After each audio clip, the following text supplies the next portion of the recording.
안녕하세요. 오늘도 여러분들에게 쓸모있는 지식이 되기를 바라면서 온라인 상거래에 대해서 이야기를 해보겠습니다. 귀촌하시는 분들은 주변에서 시골 가면 뭐 먹고 살아 이런 이야기를 많이 들어봤을 겁니다. 저도 종종 듣는 이야기입니다. 저는 이런 이야기를 들을 때마다 도시에 사는 분들이 이렇게도 세상 물정을 모르나 이런 한탄을 많이 합니다. 지금 세상이 완전히 바뀌어서 시골에서 사는가 도시에서 사는가 이거하고 먹고 사는 문제는 이제 별 상관이 없는 시대가 됐어요. 시골에서도 온라인으로 거래하는 방법을 잘 알기만 하면 도시에서 여러분들이 팔던 그 모든 것들을 시골에서도 얼마든지 쉽게 팔 수가 있습니다. 그런 문제를 이야기하려고 하는데요. 이 사람 사는 거는 이제 도시나 시골이나 똑같다고 생각해도 됩니다. 그렇게 시대가 많이 바뀌었어요. 그런 점을 염두에 두면서 제가 오늘 온라인 상거래를 어떻게 성공적으로 해서 시골에서 먹고 살 건가 그 문제를 이야기하려고 합니다. 지금은 내가 도시에서 살든 시골에서 살든 노동을 팔거나 물건을 팔거나 서비스를 팔거나 지식이나 경험을 팔거나 결국 팔아서 먹고 사는 겁니다. 가게를 가지고 물건을 팔아도 파는 거고 가게를 가지지 않고 온라인으로 물건을 팔아도 파는 거고 물건이든 서비스든 뭐 지식, 정보이든 이 모든 것들을 우리가 팔아야 먹고 사는 거죠. 그런 점은 도시나 시골이나 다를 게 전혀 없고 똑같다는 점을 여러분들이 아셔야 됩니다. 저는 15년 전에 정말 빈털터리 상태로 이곳에 이제 와서 정착을 해서 살고 있는데요. 저도 역시 예외 없이 노동을 팔고 물건을 팔고 지식을 팔고 경험을 팔고 서비스를 팔면서 15년간 살아왔습니다. 다행히도 저는 이런 것들을 파는데 큰 어려움을 겪지 않았고 쉽게 잘 팔았어요. 그래서 그 경험을 여러분들에게 말씀드리려고 하는 겁니다. 여러분도 시골에 가시면 저와 마찬가지로 노동을 팔거나 물건을 팔거나 서비스를 팔거나 아니면 경험과 지식을 팔거나 이렇게 하게 될 겁니다. 농산물을 팔고 싶다면 농사를 지으면 되고 임산물을 팔고 싶다면 살림을 경영해야 되죠. 아니면 손재주가 좋거나 감각이 좋거나 그러면 공예품을 만들어서 팔면 되고 오랫동안 도시에서 살아오면서 쌓아온 그런 기술이나 경험을 팔고 싶다면 그 기술이나 경험을 여러 가지 매체를 활용해서 온라인으로 여러분들의 지식과 경험도 팔 수가 있죠.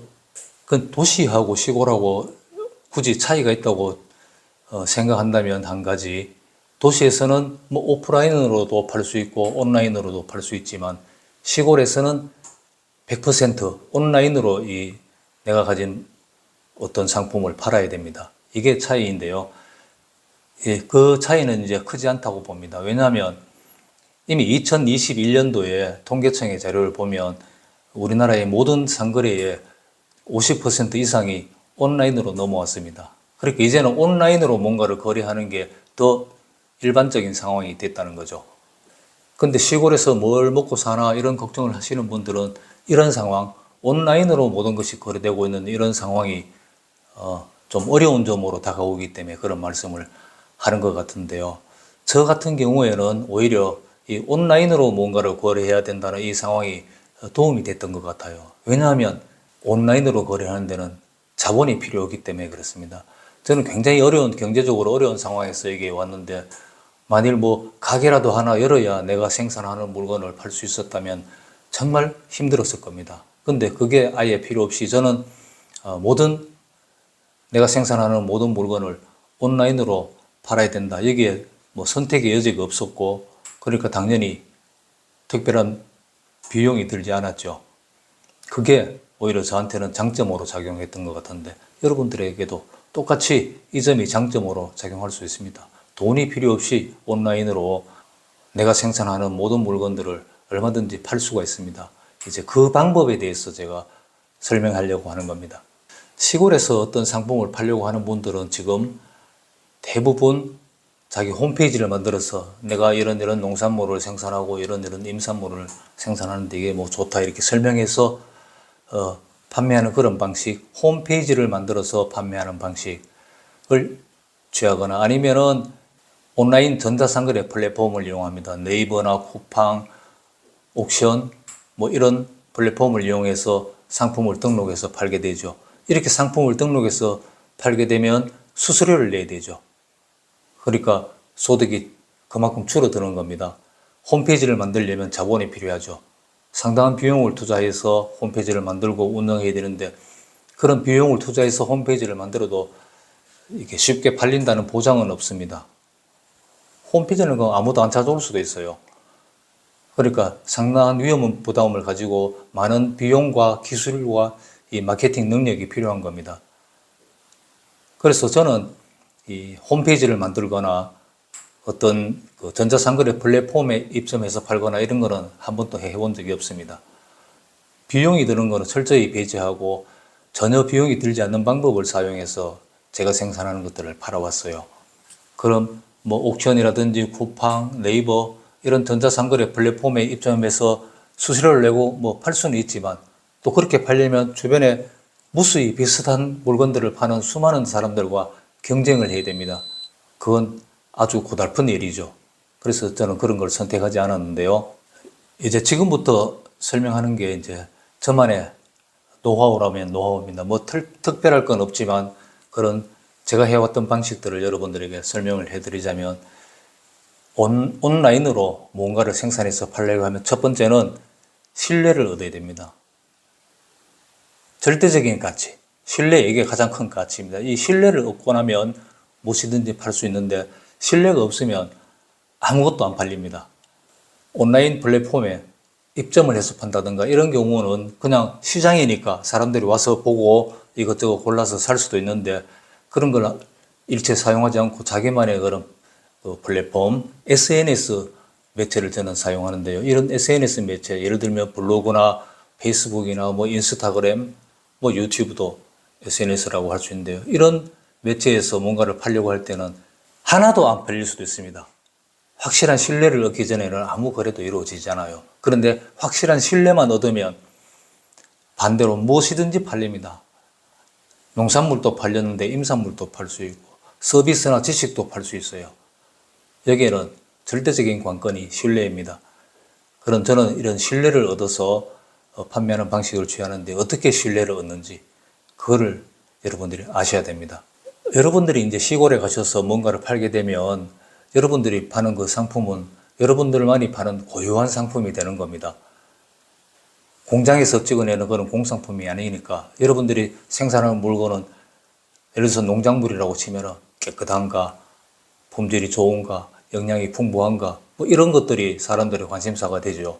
그래서 여러분들이 파는 물건은 귀촌에서 뭔가를 생산해서 판다고 하면 그거는 반드시 고유한, 여러분만의 고유한 그런 물건이 되는 거예요. 이런 물건은 신뢰, 그게 없으면 거래를 할 수가 없습니다. 예를 들어 제가 맨 처음에 여기 와서 그 생산해서 팔았던 물건은 솔잎입니다. 솔잎은 그렇게 이 대중들에게 익숙한 상품이 아니죠. 그리고 솔잎은 사람들이 건강을 위해서 먹거나 건강을 위해서 여러 가지 방법으로 뭐 향을 취한다든가 다양한 방법으로 이걸 활용하게 되는데요. 그런 물건이기 때문에 깨끗한가? 이게 가장 중요한 요소가 됩니다. 깨끗한지 아닌지 어떻게 알죠? 어떤 지역에서든지 솔잎을 생산할 수 있지만 지금 솔잎 폭발이라든가 이런 것 때문에 방제를 하죠. 방제를 하면 농약이 들어간 솔잎을 따서 팔게 되면 어떻게 됩니까? 건강을 목적으로 샀는데 오히려 건강을 해칠 위험이 있죠. 그러니까 이런 것들은 깨끗한가? 이런 것을 확인할 수 있는 방법, 이게 반드시 있어야 되는데요. 저는 이 솔잎을 따서 블로그로 팔았을 때 팔겠다고 하니까 막 주문이 막 쏟아져 들어왔어요. 다투어 주문이 들어왔습니다. 생산하는 건 제법 좀 힘들어서 한꺼번에 많이 생산하지도 못하는데 주문이 굉장히 많이 들어왔죠. 어떻게 해서 이런 일이 생길 수 있었나? 여기에는 신뢰라는 게 있는 겁니다. 저는 솔잎을 팔기 전에 제 블로그에서 이 솔잎의 효능이라든가 솔잎이 어떤 식으로 소나무가 자라고 있는지, 내가 살고 있는 환경은 어떤지, 그리고 우리는 어떻게 살고 있는지, 삶의 방식이 뭔지, 이거에 대해서 이미 굉장히 많은 것을 보여줬어요. 그 사람들이 와서 이 사람이 시골에 와서 이렇게 어렵게 환경이 좋은 곳에 와서 소나무도 심고 기르고 삶은 이런 식으로 살아가는구나, 이런 걸 이미 다 보여줬어요. 그래서 사람들에게 충분한 신뢰를 얻은 상태에서 그 솔잎을 판매하겠다고 했습니다. 그러니까 그렇게 막 주문하는 거예요. 너도 나도 솔잎을 한번 먹어보자, 솔잎을 활용해보자, 이렇게 주문을 했죠. 그건 순전히 사람들이 저를 믿기 때문에 그런 주문이 일어난 겁니다. 이렇게 잠재적인 고객들에게 일단 한번 신뢰를 얻고 나면 솔잎이 아니라 다른 것을 팔아도, 젓가락을 팔든 맨 흙을 파서 팔아도 팔립니다. 이 흙이 진짜 황토흙입니다, 이렇게 내가 얘기했으면 샀을 겁니다. 그만큼 절대적으로 이 잠재적인 고객들이 저를 신뢰하고 제가 생산하는 무슨 물건이든지 안전하다는 것에 대해서 확실하게 믿었으니까 저는 뭐든지 이제 그 이후로 팔면 다 팔렸어요. 솔잎이라는 건 좀 채취하는 것도 수고가 많고 양이 한정돼 있잖아요. 그래서 그 양이 소진된 다음부터는 들판에 있는 잡초를 저는 베서 팔았어요. 이 야생초를, 생포를 그냥 베가지고 1kg에 2만 원씩 받고 팔았습니다. 이거는 많은 비용을 들여서 생산하는 그런 농산물보다 더 비싼 가격입니다. 시금치 같은 거 1kg 해봤자 몇천 원밖에 못 받잖아요. 근데 저는 여러분들이 잡초라고 부르는 그 야생초를 가지고 1kg에 2만 원씩 팔았어요. 잘 팔렸습니다. 이거는 신뢰가 없으면 절대 일어날 수 없는 일이죠. 내가 야생초를 들고 시장에 나가서 아니면 서울의 어느 가게에 갖다 내놓고 이걸 팔았다고 치면 절대 안 팔렸을 겁니다. 아무도 안 사죠. 그리고 이런 야생초 같은 경우에는 이 신뢰에 더해서 정보와 지식이 포함되어 있습니다. 블로그에는 이런 풀들이 어떤 효능을 가지고 어떤 맛이며 어떻게 활용하면 어떻게 우리가 건강에 유익하게 소비할 수 있는지, 이런 거에 대한 설명이 아주 막 가득히 들어있죠. 이걸 보면 사람들이 내가 그런 종류, 유익한 종류의 풀들을 채취해서 판매합니다 하니까 너도 나도 활용해 보겠다고 주문을 하는 겁니다. 이런 사례들을 봐서 알 수 있듯이 온라인 장거리에서 신뢰는 모든 마케팅 기술을 뛰어넘는 가장 최우선의 가치입니다. 신뢰가 있으면 팔린다. 이거를 잘 알아두시기 바랍니다. 자, 그러면 신뢰가 중요한 건 알겠는데 신뢰를 어떤 방법으로 얻는지, 이게 또 중요하겠죠. 신뢰를 얻는 방법에 대해서도 알아야 됩니다. 활용하는 매체에 대해서는 뒤에 제가 설명을 하고, 우선 이제 블로그를 예를 들어서 블로그라는 하나의 그 매체를 가지고 어떻게 신뢰를 얻기 위해서 활동해 가는가 하는 걸 설명해 드리겠습니다. 아주 당연한 말이지만은 진실해야 됩니다. 진실이 제일 중요합니다. 내가 진실로 깨끗한 환경에서 살고, 진실로 깨끗하게 재배하고, 진실로 안전하게 관리하고, 그리고 내가 양심적인 삶을 살고 있는 사람이다. 이 모든 것을 다 보여줘야 신뢰가 생깁니다. 어떤 상품만 이렇게 보여줘서, 잘 보여준다고 해서 사람들이 믿는 게 아니죠. 겉보기에는 번들하지만 그게 막 농약을 퍼부은 작물일 수도 있고, 비료를 퍼부어서 기른 작물일 수도 있습니다. 그런 건 그 작물 자체, 예를 들어서 배추를 예로 들어 봅시다. 배추가 아주 멀끔하게 잘 생겼지만 이게 뭘 주고 어떻게 관리해서 기른 건지 알 수가 없잖아요. 그래서 사람들은 이 시골에서 어떤 물건을 판다고 했을 때 그 작물 자체를 살피는 게 아닙니다. 누가 파는가, 이거를 살피죠. 내가 믿을 만한 사람이면 배추도 믿을 만한 배추가 되는 거예요. 그러니까 정리하면 신뢰를 얻는 방법은 내가 신뢰할 수 있는 사람이다라는 것을 보여주는 겁니다. 그러니까 내가 배추를 생산한다. 그럼 맨날 배추만 보여주면서 이게 좋은 작물이라고 아무리 선전을 해봤자 신뢰를 얻을 수가 없습니다. 내가 어떻게 살아가는 사람이고 어떤 마음가짐으로 사물을 대하고 작물을 대하고 생활하는 사람인지를 잘 보여주는 게 신뢰를 얻는 비결입니다. 그러려면 일정 부분 다 보여줄 수는 없지만 일정 부분 내가 어떤 생각을 하면서 무슨 일을 하고 있는지 이런 것들을 이 매체를 통해서 잘 보여주는 게 중요해요. 신뢰는 나라는 사람을 가지고 얻는 겁니다. 그걸 잘 아시면 여러분들도 나름대로 자기 방식으로 신뢰를 얻는 그런 내용들을 만들어낼 수 있을 겁니다. 그 다음에 이제 세 번째는 매체에 대해서 알아야 되는데요. 매체는 제가 활용했던 매체를 말씀드리면 첫째 블로그, 페이스북, 인스타그램, 유튜브 이 네 가지입니다. 지금 뭐 우리나라에서 대체로 SNS 매체로 활용하고 있는 건 이 네 가지인데요. 여러분들 이 네 가지를 활용할 때 각기 다 특성이 다르니까 그 특성에 맞게 여러분들이 팔고자 하는 게 뭐 서비스나 그런 것 같으면 블로그가 적합할 거고, 농작물, 뭐 고구마다 감자다 이런 농작물 같은 게 중심이다. 그러면 인스타그램 같은 것도 괜찮을 겁니다. 그건 사진을 가지고 그런 것들을 계속 보여주면서 신뢰도 얻고 사람들에게 관심을, 어떤 상품 자체에 집중시키는 힘은 인스타그램 같은 사진을 중심으로 하는 이런 매체가 어울릴 거고, 경험이나 지식을 팔겠다. 그러면 유튜브 같은 게 어울리죠. 풍부하게 어떤 내용을 설명하고 영상으로 보여주면서 효과적으로 이걸 보여줄 수 있기 때문에 유튜브 같은 게 좋겠죠. 이런 구체적인 매체의 특성에 대해서는 여러분들이 직접 이걸 활용을 하면서 어떤 게 나에게 가장 알맞는가 이런 거를 판단하셔서 한두 가지 다 쓸 수는 없겠죠. 저는 지금 유튜브 방송을 하니까 다른 매체들은 별로 활용을 안 합니다만은 예전에 상품들을 만들어서 팔고 할 때는 블로그하고 페이스북을 주로 활용했어요. 페이스북 같은 거는 제가 목공예를 하면서 탁자나 의자 이런 거 만들어서 팔았었는데요. 그거는 페이스북 같은 게 거래하기 유리합니다. 작품이다 라고 할 수 있는 그런 종류의 물건들은 페이스북 같은 걸로 대화나 사람들의 이제 공감을 얻는 이런 여러 가지 내용들, 좋아요, 이제 댓글 이런 걸 통해서 그 물건들이 점점 시간이 가면서 특별한 물건으로 변화해 갑니다.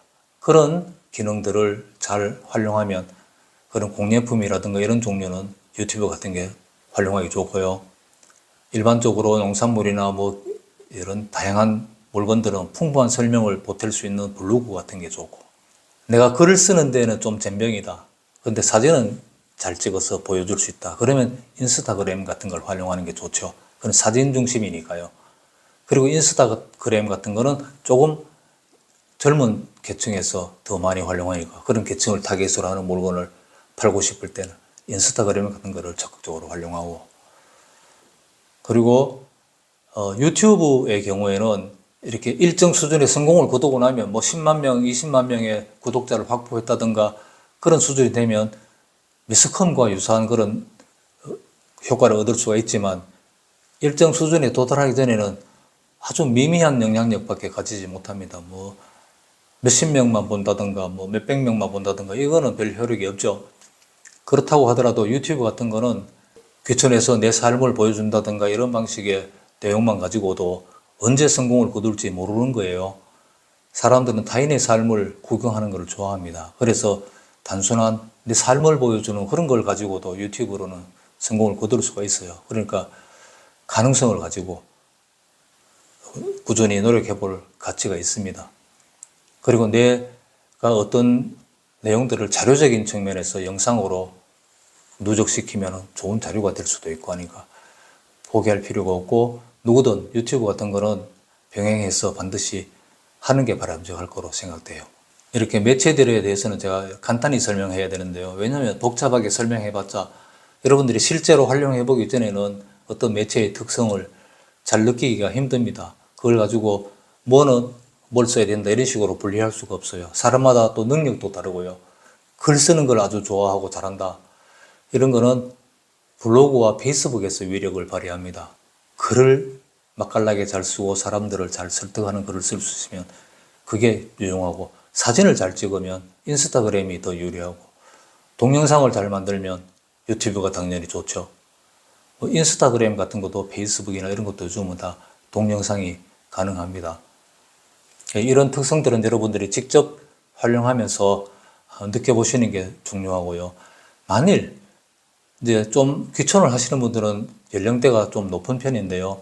그러면 이런 매체들을 좀 거북하게 나는 잘 모른다 이렇게 어려움을 말씀하시는 분들이 많이 있는데요.